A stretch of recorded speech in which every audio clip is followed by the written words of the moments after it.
Big A, Drew, about the Fukushima dumping? I did. And in fact, I was going to include it, but this week was already too long. I can give you the brief update. Japan has like 10,000 gallons of radioactive water from the Fukushima nuclear power plants, and they keep them in these giant vats. And now they've been treated for years to remove the radioactivity, but there's still some isotopes in there that are possibly dangerous. They're now starting to dump that water back into the ocean.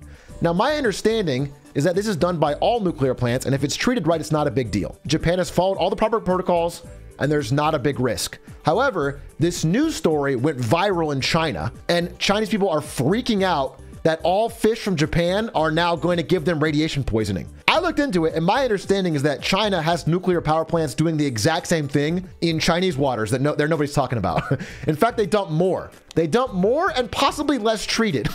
That's my understanding, but I'm not a scientist, I'm not an expert on this. That's my understanding from reading it. However, this went viral in China, and now China has done a full-on ban on fish from Japan. And in fact, it's gone viral on social media in China, and they are banning, like they're boycotting all Japanese products altogether. There was that Chinese diplomat on Twitter who posted like a picture of like Godzilla rising out of Chinese waters because of all the radiation coming from Japan. He was like, this is going to be a real problem. So it's a real strife point between China and Japan right now.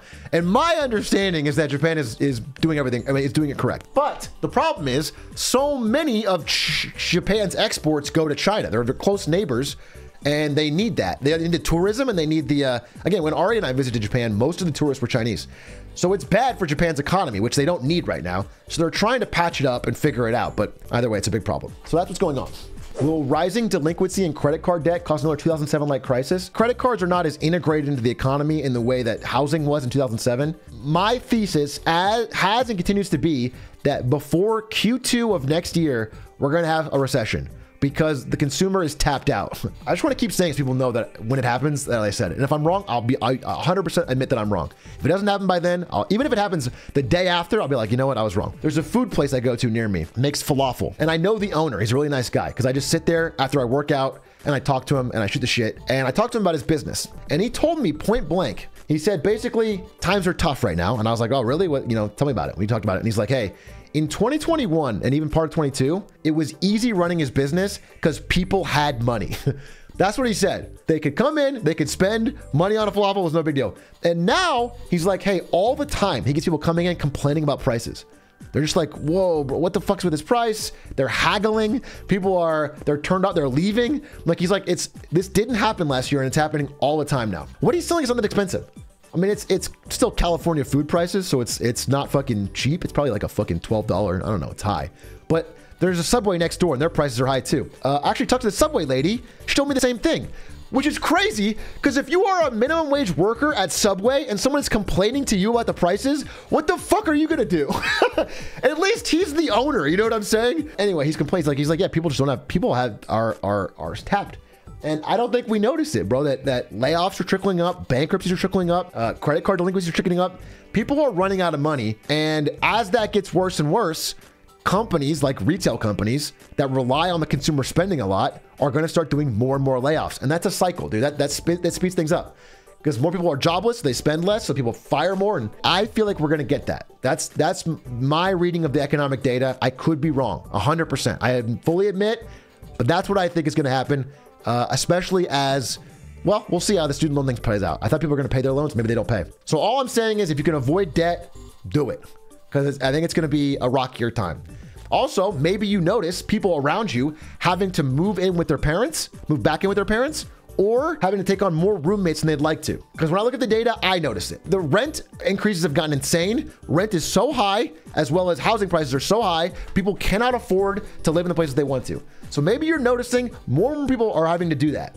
That is not a sign of a healthy economy. That is my reading of it. I fully admit it. People, you can call me a doomer or whatever. I mean, if you look at my 2021 videos, I did not say this. I'm saying it now. I think it's a now thing. But I don't want to be all doomer. That's the end of the. Oh, I actually have one piece of good news I didn't include.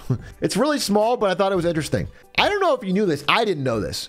But apparently, if you work at a McDonald's and you get an offer from a different McDonald's to pay you more, you cannot take it. They have a non-compete. They make every McDonald's employee sign, so you can't go work at a different McDonald's like, because, you know, every McDonald's is owned by different people. It's not all one company. It's franchise.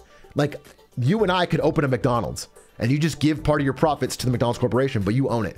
So you can technically pay more workers more. That is finally being struck down. They have anti-poaching clauses that like prevent one McDonald's from being like, hey, you're a good employee, we'll pay you more. That is finally being struck down, or at least there's a challenge being revived that I think will go through. It's a good sign, which could lead to like competition between McDonald's or other companies to offer more competitive wages. So it's not like a cartel where they can just keep prices low. That's something interesting. It's not like a massive piece of news, but I was interested. I didn't include it because I already started too long. Also, I mean, there's been a bunch of, like, I talked about the pilots union. Pilots union made good gains. Teamsters made good gains. The United Auto Workers are beginning a strike. It hasn't been announced yet. Like, they haven't decided to do it yet, but it's seeming very likely. So I'm going to wait a week and talk about it if it happens. But like, strikes are happening more and more and more and getting results, which is a good sign. But again, wage price spiral could lead to a problem. I mean, I'm glad they're moving now because I think once unemployment rises, it's going to be harder and harder to get strikes to go. Have you considered doing an India section? I want to do a full India video, like the China video. I'm generally very pro-India, as you may or may not have noticed. Obviously, there is corruption. Obviously, the leader has glaring issues. But I just generally think over the next 10, 20 years is going to be a good time for India. I've considered investing broad-based in the Indian stock market. There's things I'm doing, but I'm bullish is what you'd say. More than like pro any certain political movement in India, I'm bullish on India's prospects. Another reason Japan's in trouble is their auto industry is not prepared for the EV transition. Autos make up like 20% of their exports. Dude, Japan is starting to get crushed by China in auto exports. By the way, I want to say one more thing.